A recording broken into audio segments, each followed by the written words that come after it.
gue pengen tahu nih, selama COVID ini kan udah mau setahun lebih ya malahannya. Iya kan kita dari Maret. Iya kan udah mau ya, udah 16 Maret pertama hari karantin. Nah, selama COVID itu lo ngapain aja tuh? Oh iya pas COVID ya? Iya, lo ngapain apa aja? Rebahan, 80% rebahan gak deh. 20%-nya? Ya enggak, aku produktif kok kak. Ngerjain tugas.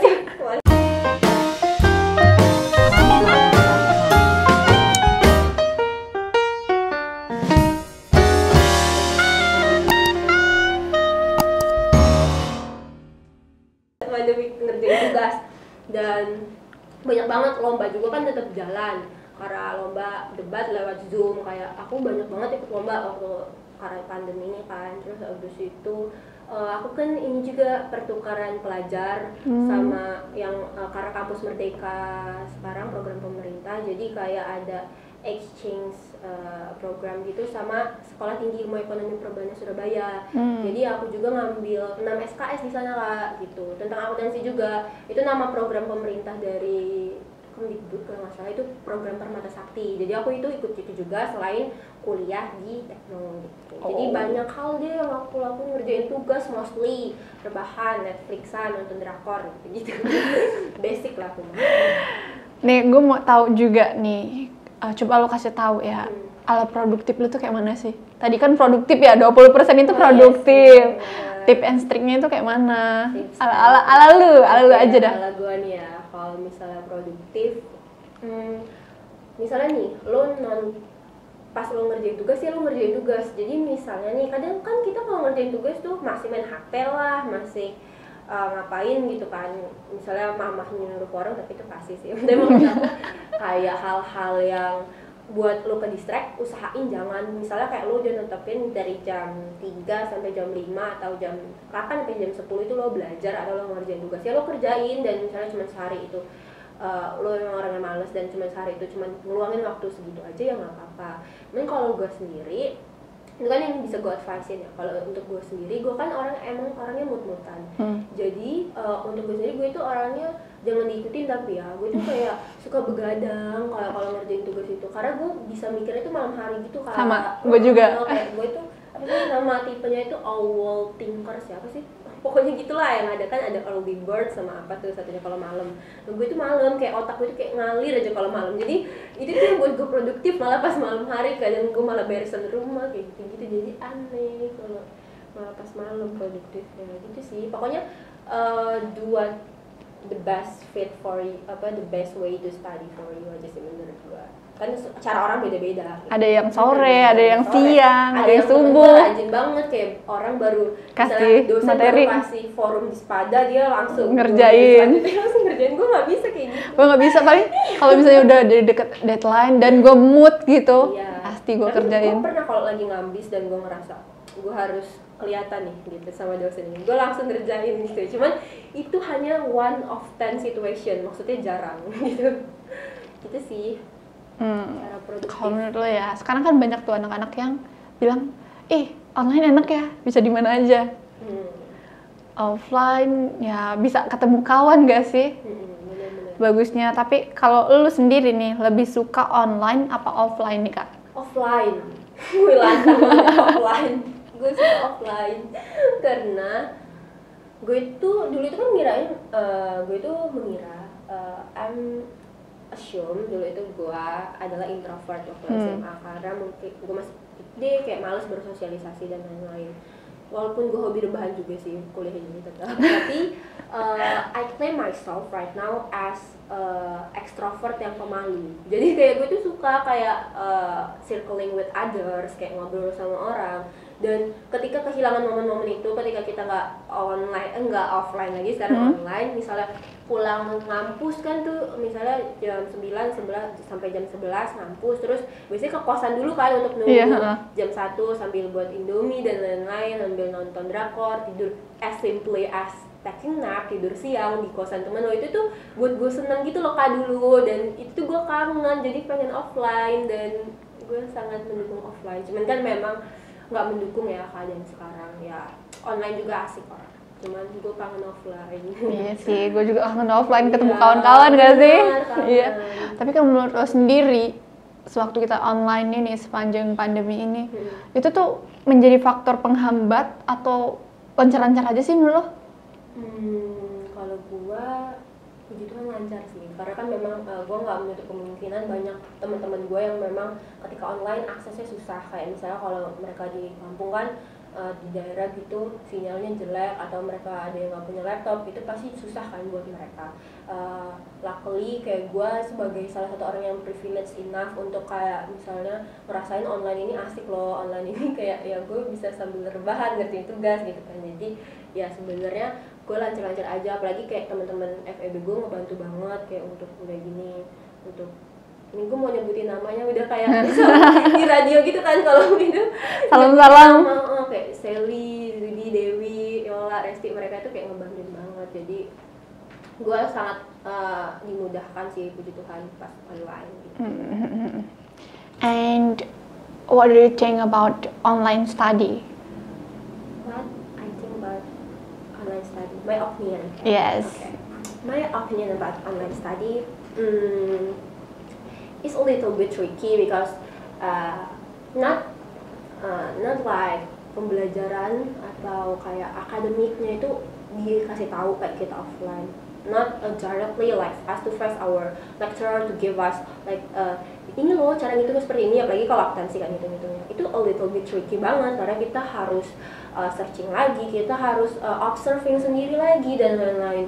Jadi it's a little, I think about the online study itself is like a little bit tricky, and you should do it that strategically if you want to have a like high IPK for example. So I think the goal itself you should maintain in the very first place, but if even if misalnya lo punya tujuan IPK lo tinggi dan nggak ke-achieve, ya nikmatin prosesnya sih kalau misalnya di online kayak gini, karena menurut gua mental health itu tuh matter the most sih lagi pandemi gini, karena kan banyak banget sih sekarang kasus-kasus suicide kayak gitu gara-gara tugas, apalagi pandemi kayak gitu kan, kayak lo COVID atau gimana gitu kan. Jadi bener-bener sih harus tetap buat diri lo happy, misalnya nonton drakor atau apapun. Jadi online kelas itu buat happy aja gitu. Iya benar sih, kayak lebih easy aja ya. Terus di mana aja bisa. Bener, tapi memang ini gue lagi sok Gemini aja kan, gue Gemini ya kak, jadi gue lagi nggak nunjukin kepusingan gue nih. Padahal di belakangnya, wah. Pusing. Oke, next ya, kan semuanya sekarang tuh kan online ya kak kuliahnya. Terus terlebih kayak kampus kita ini pakai Spada. Tahu Spada kan? Tahu ya. Atau sistem pembelajaran dalam daring. Tuh itu dimudahkan gak sih menurut kakak? Ya dimudahkan, kayak menurut gue apa sih kalau tampilan UI ya, iya nggak sih, user interface gitu kan, bagus pada itu. Karena ini gue nggak mau compare sama kampus lain sih, karena kampus lain juga punya kelebihan dan kekurangan masing-masing. Tapi menurut gue Spada it's platform yang kayak easy to access gitu loh, walaupun memang kalau gue kesel tuh ya kak, kalau suka error ya nggak sih? Iya, banyak banget ya yang masuk ya. I'm not blame anyone atau kampus sendiri, karena gue tahu kalau ketika online ya itulah masalahnya ketika error dan lain-lain itu kayak it's normal. Tapi bagi gue kayak kadang kan gue tuh kayak suka deadliners gitu kan, jadi iya kan, jadi salah gue juga sebenarnya. Gue nggak boleh nyalain sistem, padahal kan kayak seminggu dia dikasih tugas, harusnya sehari ya kan, itu nggak boleh kayak gitu kan ngerjainnya. Jadi harusnya memang gue lebih maintain aja sih cara time management gue, jadi bisa dari technicalities online learning kayak Spada gitu bisa terhindari lah ya kan. Cuman gue suka kok sama Spada soalnya sekarang itu ya kak, kalau misalnya udah buka laptop langsung, padahal kan kayak gak ada tugas, langsung kayak auto type gitu Spada, saking ngambis kadang-kadang gitu. Baru SPD ya? Itu langsung plak gitu kan. Langsung, kok gue bukan Spada ya, bingung sendiri jadinya. Tapi kayak, emang bener sih aksesnya tuh kayak lebih dikasih gitu, kayak kasih ruang gitu kan kita ya. Jadi kita nggak harus muter-muter harus kemana. Kalau apa teman gue tuh kampus lain dia kayak harus dibagi-bagi gitu, kayak lo harus di Google Classroom ada, di sini ada, jadi in one handphone you have like a different diverse application, dan itu tuh kepisah-pisah. Menurut gue nggak efektif. Kalau teknologi ini Spada aja udah kayak gitu kan, jadi efektif sih. Dan juga complete nggak sih? Complete. Terus ada time bahkan fitur-fiturnya itu kok kita jadi kayak promosi Sepada ya, tapi Tapi emang unik sih kata gue. gue ada yang canggih Kak, sumpah. Jadi dia itu ya, kita itu nggak bisa copy paste dari misalnya kayak kita buka post-test, itu tuh bener-bener nggak bisa copy paste dari mana-mana banget, kayak cuma di situ doang. Dan menurut gue dosen gue nih harus di shout out banget sih, maksud gue emang kadang kayak agak nggak disukain karena kan memang ini ya kayak banyak tugas, tapi menurut gue dia sangat bagus dalam mempergunakan Sepada karena dia efektif banget sih. Menurut gue dia jenius untuk menggunakan Sepada, semua fitur dia gunain gitu, kayak misalnya langsung nutup aksesnya kan Sepada bisa kayak gitu kan, atau nggak bisa copy, dia gunain semua fitur itu. Keren sih. Cakep sih kata gue. Iya gak sih? Sampai sedetail itu dia mikirin. Sama dia mikirin Kak, kayak bener-bener nggak bisa copy dan lain-lain. Kayak padahal kan kayak kita kadang ada yang kita citasikan gitu kan, kalau misalnya dari jurnal atau apa gitu nggak bisa, kita harus ketik sendiri. Jadi kayak bener-bener harus usaha sih, harus kayak, usaha ya. Kayak untuk ruang belajar itu top banget. Tadi kan lu bilang juga kan katanya Sepada gitu lebih bagus dari kita nggak mau ya compare sama yang lain. Gue ngerasa efektif gitu. Iya benar-benar. Terus gue kayak mikir gitu, kenapa sih lu bisa milih kuliah di sini di kampus Sang Juara ini, kenapa? Ya, bukan karena Sepadanya aja lah ya. Sebenarnya sih gue itu sebenarnya simpel ya orangnya, karena deket rumah gue juga Halim, terus Teknokrat kan deket gitu. Terus dulu udah ngambil akuntansi, jadi ngambil di SMK-nya akuntansi, jadi akuntansi juga. Dan sebenarnya gue juga emang udah tertarik lama gitu kan sama apa debat di sini, debatnya Tekno. I think in Bandar Lampung ya, especially Tekno have a good lah ya debate club gitu. Jadi gue ngerasa gue bisa nih belajar di sini, kayak ini nih ruang belajar gue kayak gitu. Gue ngerasa bisa belajar sama gue kan udah kenal juga sama Kak Ogi, nggak kenal gue sih dulu, ada anak Tekno juga alumni. Gue tuh suka dijuriin dia dulu gitu zaman SMA, dan gue suka denger cara dia ngomong kayak gitu, apa namanya kayak sangat gitu deh, akademis lah gitu, kayak ya. pronunciation-nya tuh bagus gitu ya. Enggak sangat akademis sih, kayak oh gini ya, oh ini orang pintar ini kayak gini gitu loh. Kayak gue tuh udah punya role model gitu karena waktu lomba debat SMA gitu. Jadi oke, I think Tekno punya klub debat yang bagus. Jadi gue akhirnya masuk Tekno, masuk akuntansi karena gue dulu SMK akuntansi, dan join debat karena memang gue udah tertarik gitu. Jadi lu kan kayak lintas fakultas gitu nggak sih? Bener. Kan lu ngambil akuntansi dan sekarang malah belajar bahasa Inggris ya nggak? Iya. Tapi bagus sih kalau kata gue itu. Bagus banget. Nah, kamu juga bagus Kak. Aduh, jadi kayak kan emang sekeren itu sih kalau kata gue ya. Even gue anak sastra juga kan. Iya sih Kak. Bener. Kayaknya semua orang sekarang kayak gitu deh, kayak at least punya hal yang lo kembangin selain kayak gue tuh prinsipnya gue mau ngelakuin hal yang teman-teman gue sejurusan nggak lakuin. Jadi gue suka beda aja orangnya gitu. Iya, kayak mana ya, kalau misalnya sama itu kayak datar nggak sih? Datar, kayak gitu deh. Gue pengen punya safety net gue yang lain aja kalau misalnya yang satu ini nggak berhasil gitu. Lucu ya, cuman emang kayak gitu. Terus juga kan lu jurusan akuntansi nih, sampai itu nggak sih? Kenapa lu bisa masuk jurusan itu? Yang buat lu tertarik itu apa? One thing, satu doang nih. Iya, satu aja. Satu aja apa ya? Aku masuk akuntansi itu. Iya. Laporan keuangan. Gue senang lihat laporan keuangan blue chip company gitu. Blue chip kayak misalnya Unilever kayak gitu. Menurut gue suka aja lah analisis laporan keuangan, makanya mau masuk akuntansi. Oke. Pengen tahu Kak, coba sih kasih tahu dulu tips and trick buat adik-adik yang mau cari tempat kuliah, yang masih bingung gitu. Oke. Rekomen Kakak itu yang mana gitu? I'm not pro to like giving suggestion to adik-adik sih tentang ini. Aku nggak pro di marketing juga, tapi let I say kayak kalau mau cari tempat belajar kayak yang bagus, memang kalau misalnya kamu nih orangnya tipenya cuma pengen dapet nilai, terus belajar dapet nilai, itu bukan di Teknokrat. Tapi kalau mau belajar bener-bener dapet ilmu, memang bener-bener deh kayak harus masuk teknokrat gitu menurut aku, karena memang room untuk pembelajarannya dan fasilitas-fasilitas yang diberikan dan lain-lain itu tuh bagus banget gitu, dan sangat mendukung kalau kalian mau belajar, asal kayak bener-bener jangan males kayak gitu. Iya, benar. Tuh buat adik-adik tadi tuh udah ada tuh tips and triknya buat pilih kampus mana yang mau kalian pilih. Tapi kalian tadi ngerekomenin apa tadi? Kampus Sang Juara ya?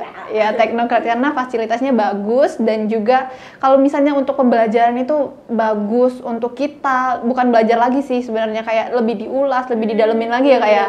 Lebih didalemin lagi. Terus kalau misalnya kita mau lomba nih, benar-benar kayak difasilitasin, terus dikasih coach, dan coachnya itu bukan coach ke dalam kota doang, tapi dari UGM. Bayangin, itu bagus banget sih kalau kataku. Iya. Benar-benar difasilitasin ya. Oke, ini kita mau kepo masalah pribadi kakak, boleh nggak nih? Waduh, oke. Gak apa-apa lah ya. Ini Kak Tania sendiri nih udah punya pacar belum sih? Udah belum? Udah belum, ayo. Iya udah. Udah, oke. Terus tipe-tipe cowok idaman Kak Tania itu kayak mana? Tipe-tipe cowok nih ya, kayak kalau misalnya kakak tuh pengen cari yang kayak mana sih gitu? Tipe nggak muluk sih, kayak nggak muluk-muluk ya. Kayak seperti ya seperti yang penting suka sama aku sih, sama aku udah gitu. Udah gitu dah, simple banget itu. Sumpah, itu simple banget. Iya sih, cuman pasti nanti pas udah lihat ya, kalau gue nggak, yang penting gue suka dan dia suka sama gue, udah nggak ada tipe khusus sih gue. Kalau udah penting lu nyaman, sumpah, klop dia ya. nyaman, udah kayak udah. Kadang nggak sefrekuensi juga nggak apa-apa kayak, tapi emang yang sampai sekarang sefrekuensi sih. Cuman maksud gue kalau nyaman itu udah paling sih. Ya ampun, kenapa gue jadi bingung sendiri. Oke, apa nih sekarang? Oke, nggak tahu sih sekarang tipe lo kayak mana. Simple tapi kayak mana ya, bagus gitu loh. Kalau emang kita suka terus dia suka itu why not gitu kan, ya nggak sih? Bener. Coba dong Kak Tania kasih tahu nih ke sobat Sang Juara cara menjadi mahasiswa berprestasi di kampus Sang Juara ini, versi kakak sendiri. Oke, cara jadi mahasiswa berprestasi yang pasti ya, sign up yourself sama UKM yang ada di kampus, ya kan, daftar lah ya kan semua UKM kampus yang sangat dekat sama interest dan passion kalian gitu. Misalnya di Inggris ya TEC, kalau pengen basket ya join basket UKM gitu. Dan kalau mau join panahan juga nggak apa-apa. Iya. Join panahan. Iya. Nah, terus habis itu ya udah kayak gitu deh. Dan yang kedua, ini yang paling penting, konsisten. Kayak kadang kan kita udah punya, gue pengen kadang kalau misalnya udah ngerasain susahnya aja kayak menyerah kayak gitu. Ya menurut gue ya wajar sih, kadang kita ada kalanya emang harus nyerah, dan kalau emang udah nyoba terus kok gagal terus gitu kan. Ya pilihan kalian sih, tapi maksud gue yang mau gue tekanin di sini, kalian pasti tahu kalau ini belum selesai loh. Misalnya kayak kalian harus terus konsisten lah untuk ngejar passion dan mimpi kalian itu, gitu deh. Oke, itu kayaknya cukup sih kalau kata gue semuanya. Cukup ya. Oke, sobat, kita bakalan main nih sama Kak Tania nih. Ada permainan nih. Di acara kita bakalan main challenge, yaitu pernah atau tidak pernah. Nggak usah nervous ya. Enggak. Udah nyantai kok ini. Udah lama soalnya. Iya. Kita bakalan pakai papan ya. Ntar kita ambil dulu nih. Nih, kalau pernah dan nggak pernah ya. Oke. Nih, pegang. Oke, pertanyaan. Ada dihitung 1, 2, 3 dulu nggak, atau langsung aja. Jadi dulu kalau mikir nanti kayak bimbang gitu kan. Ya. Nih, pertanyaan pertama ya. Pernah atau tidak pernah insecure nggak sama ini? Pernah ya? Pernah ya? Oh iya, benar-benar. Pernah atau tidak pernah nih ditolak sama pasangan? Tidak pernah. Berarti lo? Iya, nggak pernah. Ya gue nggak pernah nembak juga. Maksudnya ditolak. Iya. Ditolak gitu kan, nggak nembak. Iya. Jadi lu nggak pernah tuh nembak cowok? Belum, nanti siapa tahu enggak. Siapa tahu lu nembak cowok ya? Nembak siapa gitu. Saking itulah. Bener. Gila sih. Nih, pertanyaan selanjutnya ya, next ya. Iya.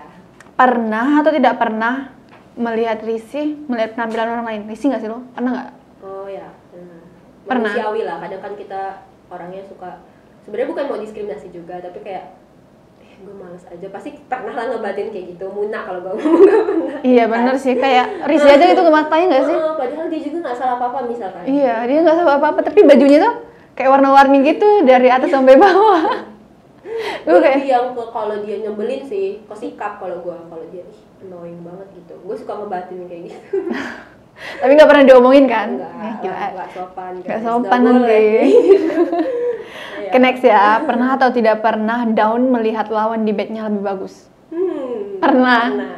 Pasti pernah, walaupun sekarang gue udah mencoba positif, tapi pasti pernah lah kayak gitu. Tapi setiap mau debate atau lomba itu kayak gitu terus nggak sih?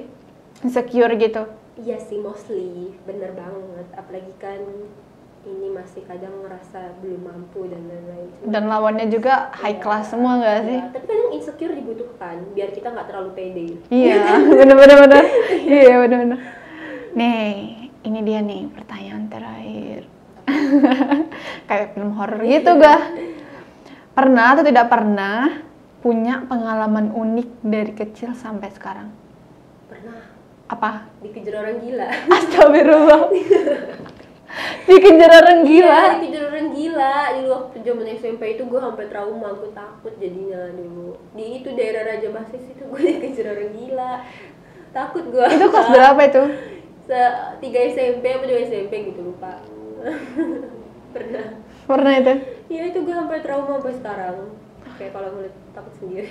And the unique things that since you are child until now, what's that? Dari kecil. Iya, dari kecil itu benar-benar spesial buat lo. Itu tuh unique things.